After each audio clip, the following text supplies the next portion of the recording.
Shiv Malik is the author of 2 books, the co-founder of the Intergenerational Foundation think tank and a former investigative journalist for The Guardian. He currently evangelizes about a new decentralized data economy for the open-source project Streamer. Who controls our data? The capture of so much information placed in the hands of so few is the most pressing technological issue of our age. The problem gives rise to weekly privacy scandals, has supercharged the growth of trillion-dollar tech oligopolies and plays one of the most decisive roles in democratic outcomes. And yet, the solutions for how to resolve this huge power imbalance are still so piecemeal. One such offering is the open data solution: make governments force everyone to share their datasets with everyone else so all can prosper. But even Tim Berners-Lee, the founder of the Open Data Institute, the most stalwart organization backing the Open Data Manifesto, seems to have turned his back on this solution. The privacy movement has had much more success.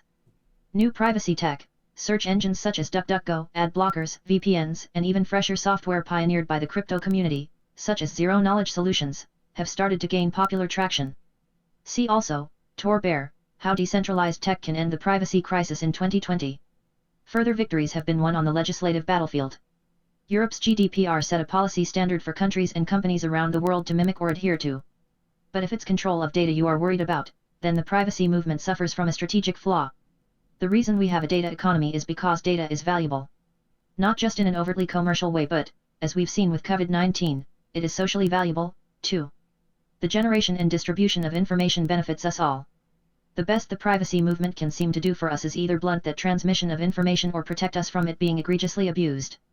What the movement has been unable to facilitate is to allow ordinary individuals to actively share their data with others and, most importantly, share in the proceeds of an economy already valued in the hundreds of billions.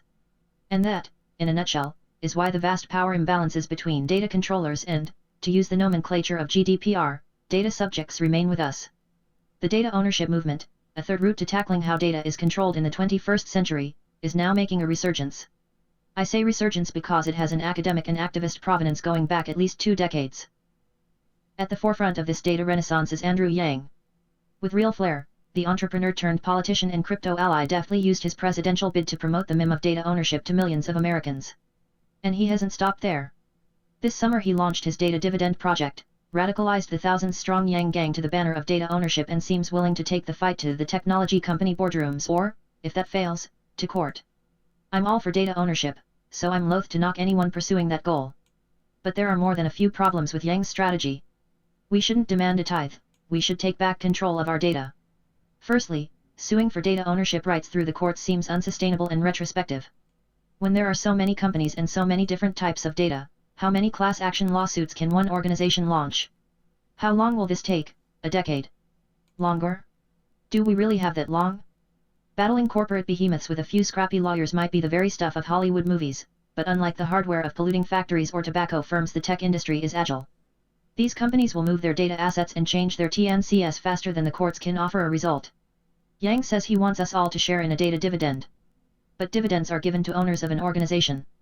So is the end goal instead a tax like the governor of California suggested last year, where businesses would pay the state or consumers if their personal data was sold.